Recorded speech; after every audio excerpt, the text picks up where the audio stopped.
As any Star Wars fan knows, Star Wars Battlefront is one of the greatest Star Wars games of all time. Awesome gameplay, really fun characters, and of course, lots of building opportunity. So as one does, the other day I was just playing some Star Wars Battlefront, and I was playing this Raider camp map, and I stumbled across this hut build. And I thought, I wonder if people have made this before in LEGO. So I did a bit of searching, and I've come to find that all the models that have been made based off of this design are either really big or just really bad looking. So I took it upon myself to make the best Star Wars Battlefront hut design. Today, I think I cracked it. So I just jumped right into it, took out some bricks, and started building. Now my first design was awful. So I quickly moved past that, fiddled around for a few more days, and then I took to the internet to find some really good building strategies. After a quick search, I found this really helpful video from Ben the Brick Builder on how to make a Lego dome. However, this design was way too big for what I wanted to make, so I made a few modifications to it. I also went onto Pinterest, and I found this design for Lego Hogwarts by Road Torin, which is really cool. However, I'm not obviously building Hogwarts, so I also took part of this design, and then I ended up with, I think, the most ideal Raider hut. And now that looks a lot better, but the doorway still didn't look quite right, so I switched the pieces out, and I think this is the perfect model. Now, people could argue whether or not the color is right, but I think in a desert-themed mock, the light bluish gray stands out really well, and just kind of showcases these huts a lot better because they look really good. And in today's video, I'm actually going to show you how to build this step by step. So let's jump into that right now.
here we have the custom Tusken Raider hut right here. It just looks so good. You know, some people might want to tile this thing off to make it look smoother, but the brick built look just works really well.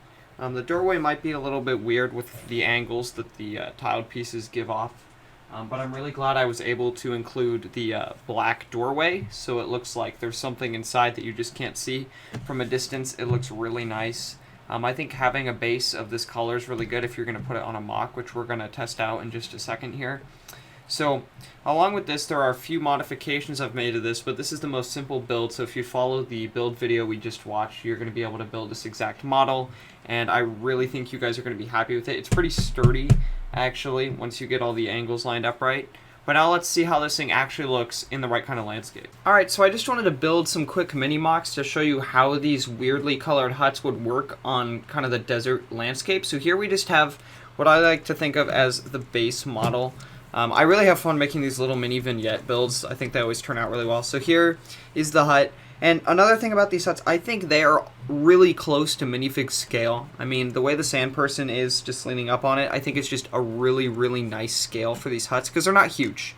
They're not supposed to be these grand buildings. They're huts, so pretty small, pretty simple. And so as you can see, this is exactly what I built in the video. Nothing fancy, nothing different. Now let's take a look at the second version. So this is the second model, and so I just changed up the landscape a little bit. So the difference between this one and the first one, this one has a lot of 1x2s just intermittently thrown in because I think it makes this look more like a dirt hut. Maybe you like the smooth look better. I kind of like it more this way because the top is all like groovy, right? You know, it's all bumpy and it's got nice angles and stuff, and then this is just kind of rough around the edges too, so the whole thing just kind of looks more just same across the board to me. And then this third option is for very specific reasons, but here I'll just show you. So this one is the battle damaged hut. I really just replaced a lot of the 2x3s with these wing pieces and just left a lot of gaps and just made it look like there was a raid on the Tusken Raiders, which is, I don't know, kind of funny. That's supposed to be their job. But as you can see here, stormtroopers have overrun the premises. It's kind of too bad for them. So anyway, what we have here are three main designs. We have the basic model, we have the battle damaged model, and then we have this model with a little bit more detail. Now, you guys let me know which one you like the most. Obviously, the simple model is what we built, so that's probably the easiest one for you to make. But the other two are not that hard. One of them just requires taking off pieces and putting on different pieces, and the other one requires adding pieces on top of existing pieces. Hopefully you guys enjoyed this video. I had such a blast making these huts. They did, however, take, I think I spent more than 15 hours designing this, which sounds insane. But getting this shape exactly how I wanted it in the right size was just incredibly difficult. This isn't the last you'll be seeing of these on the channel. I'm really excited for a project I'm working on that will include these huts, so make sure you subscribe to stay tuned for that. Let me know if there's anything else you want me to build from Star Wars Battlefront. If I'm able to, I'm going to leave a parts list for this in the description. You can plug into Bricklink if you want to buy this set. If it's not there, shoot me a comment and I will find a way to get it to you. So anyway, that's going to wrap it up for today, guys. Peace out.